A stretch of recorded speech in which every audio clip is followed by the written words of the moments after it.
하나님은 영이시니 예배하는 자가 영과 진리로 예배할지니라. 하나님, 이 시간 우리의 예배를 기쁘게 받아주시고 함께하여 주시옵소서. 예수님의 이름으로 기원합니다. 아멘.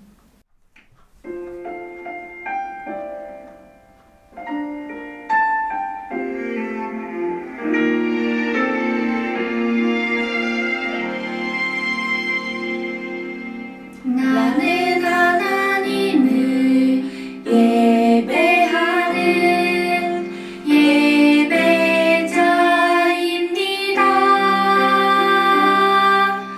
내가 서 있는 곳 어디서나 하나님을 예배합니다.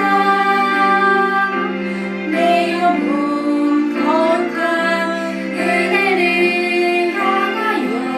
내 마음 완전한 하나님 향하여 이곳에서 바로 이 시간 하나님을 예배합니다.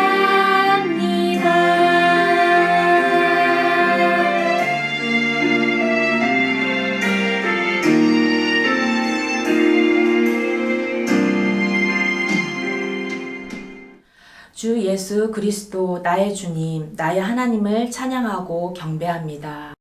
오늘의 말씀은 갈라디아서 1장 6절에서 10절까지의 말씀입니다. 함께 봉독하겠습니다. 하나님께서 그리스도의 은혜로 여러분을 부르셨는데 여러분이 이렇게 빨리 다른 복음을 믿는다고 하니 놀라지 않을 수 없습니다. 실제로 다른 복음은 없습니다. 그러나 어떤 사람이 여러분을 혼란스럽게 하여 그리스도의 복음을 바꾸려 하고 있습니다. 우리는 여러분에게 복음을 전했습니다. 그러므로 우리든지 하늘에서 온 천사든지 우리가 전한 복음이 아닌 다른 것을 전한다면 그는 저주를 받아 마땅합니다. 내가 전에도 말했지만 이제 다시 말합니다. 여러분이 이미 받은 복음 외에 다른 것을 전하는 사람이 있다면 그는 저주를 받아야 합니다. 내가 사람의 마음에 들게 하려는 것처럼 보입니까? 그렇지 않습니다. 나는 오직 하나님의 마음을 기쁘시게 하려는 것 뿐입니다. 내가 사람을 기쁘게 하려고 한다면 나는 그리스도의 종이라고 할 수 없습니다. 아멘. 오늘의 말씀은 다른 복음은 없어요입니다. 세상엔 비슷한 것이 많아요. 그런데 비슷하다고 해서 같지는 않아요. 겉으로 보기에는 같아 보여도 가짜가 있고 진짜가 있어요. 그런데 요즘 교회도 그런 교회가 있어요. 겉모습도 간판도 교회예요. 그런데 성경의 가르침과는 다른 것을 가르치는 곳이 있어요. 자기가 하나님이라고 또는 예수님이라고 또는 성령님이라고 말해요. 그리고 하나님의 말씀인 성경을 제멋대로 해석해서 진리가 아닌 다른 복음을 가르쳐요. 이런 교회나 사람들을 이단이라고 불러요. 대표적인 사이비 이단 중에 신천지가 있어요. 교주인 이만희는 자신이 보혜사라고 주장하며 자신을 믿어야 구원을 받는다고 가르쳐요. 그리고 건전한 기성교회에 추수꾼이라는 스파이를 보내서 성도를 미혹해서 빼오거나 목사님을 거짓말로 이간질해서 추방하고 교회를 통째로 빼앗는 작전을 쓰는 악한 이단이에요. 만일 이런 이단이 접근하면 인사도 하지 말고 부모님이나 선생님, 전도사님에게 꼭 알려서 다시는 접근하지 못하게 해야 돼요. 오늘 성경에도 그와 같은 일이 있었어요. 갈라디아 교회는 바울이 첫 번째 전도 여행 때 세운 교회였어요. 바울이 전하는 복음을 듣고 많은 사람이 예수님을 믿는 그리스도인이 되었어요. 그런데 바울이 다른 곳으로 전도 여행을 떠난 후 문제가 생겼어요. 바울이 분명 예수님을 믿는 믿음으로 구원을 받는다고 가르쳤지만 바울이 가르친 복음과는 다른 복음을 가르치는 사람이 나타났어요. 6절을 같이 읽어볼까요? 하나님께서 그리스도의 은혜로 여러분을 부르셨는데 여러분이 이렇게 빨리 다른 복음을 믿는다고 하니 놀라지 않을 수 없습니다. 사도 바울은 이 소식을 듣고 깜짝 놀랐어요. 사도 바울이 뭐라고 말했는지 7절도 읽어보겠습니다. 실제로 다른 복음은 없습니다. 그러나 어떤 사람들이 여러분을 혼란스럽게 하여 그리스도의 복음을 바꾸려 하고 있습니다.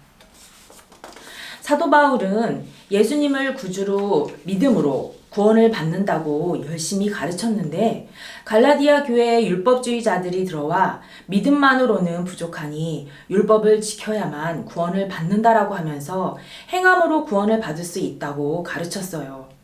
그 말을 듣고 갈라디아 교회의 교인들은 바울이 전한 복음에서 떠나 다른 복음을 따라가는 성도들이 많아졌던 거예요.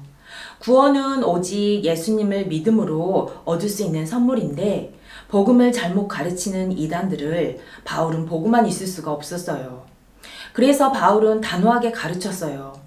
하늘에서 온 천사라도 우리가 전한 복음 외에 다른 복음을 전하면 저주를 받을 것입니다. 다시 말하노니 다른 복음을 전하면 저주를 받아 마땅합니다. 바울이 정말로 성도들이 저주를 받기 원해서 그런 말을 했을까요? 아니에요.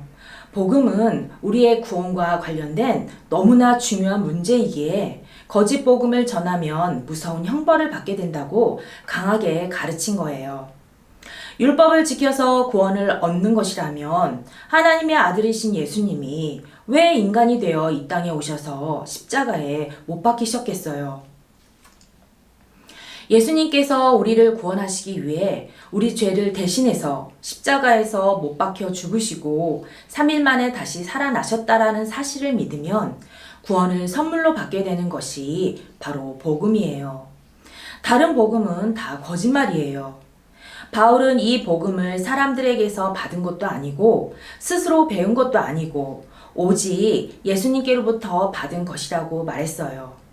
우리 모두는 하나님을 떠나 죄를 지었기에 다 하나님의 심판을 받아 지옥에 가야 하지만 하나님께서는 우리를 사랑하셔서 예수님을 보내주셨어요. 독생자 예수님이 십자가에서 죽으시고 부활하심으로 우리의 죄값을 다 치르셨기에 우리는 예수님을 믿기만 하면 의롭다 하심을 얻어 하나님의 자녀가 돼요. 여러분은 이 사실을 믿나요? 진짜 믿는다면 하나님의 자녀가 되었어요. 사랑하는 친구들, 우리가 구원받을 수 있는 것은 오직 예수님을 믿는 믿음으로만 가능해요.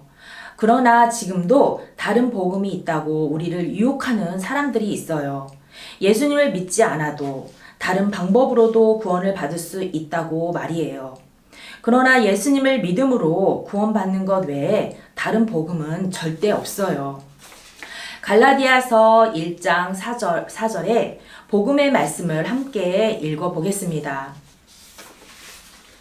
예수님께서는 하나님 우리 아버지의 뜻을 따라 이 악한 세상에서 우리를 건지시고 우리 죄를 씻기 위해 자기 몸을 바치셨습니다. 예수님만이 우리의 구원자이십니다. 이 사실을 믿는다면 거짓 이단에 속지 않을 수 있어요. 우리 친구들이 이 복음의 말씀을 믿고 믿음의 반석 위에 굳게 서서 하나님이 기뻐하시는 자녀들이 되기를 간절히 바랍니다. 함께 기도하겠습니다. 하나님 아버지, 우리에게 예수님을 믿게 해주셔서 감사합니다. 오늘 말씀을 통해 우리에게 다른 복음이 없다라고 말씀해 주셨습니다. 세상에는 거짓 복음과 이단들이 많이 있는데 다른 복음을 따르지 않게 해주세요. 성경의 말씀을 읽고 듣고 믿어 복음을 바로 알고 흔들리지 않는 믿음의 자녀들로 자라가도록 도와주세요. 이 복음을 모르는 친구들에게 복음을 전하는 우리가 되게 해주세요. 예수님의 이름으로 기도합니다. 아멘. 오늘의 암송 말씀입니다. 갈라디아서 1장 4절에서 5절까지의 말씀입니다. 함께 읽어볼게요. 그리스도께서 하나님 곧 우리 아버지의 뜻을 따라 이 악한 세대에서 우리를 건지시려고 우리 죄를 대속하기 위하여 자기 몸을 주셨으니 영광이 그에게 세세토록 있을지어다. 아멘. 주기도문 하겠습니다. 하늘에 계신 우리 아버지, 아버지의 이름을 거룩하게 하시며 아버지의 나라가 오게 하시며 아버지의 뜻이 하늘에서와 같이 땅에서도 이루어지게 하소서. 오늘 우리에게 일용할 양식을 주시고 우리가 우리에게 잘못한 사람을 용서하여 준 것 같이 우리 죄를 용서하여 주시고 우리를 시험에 빠지지 않게 하시고 악에서 구하소서. 나라와 권능과 영광이 영원히 아버지의 것입니다. 아멘. 한 주간도 예수님의 사랑과 은혜가 넘치길 기도합니다. 사랑하고 축복합니다. 성령님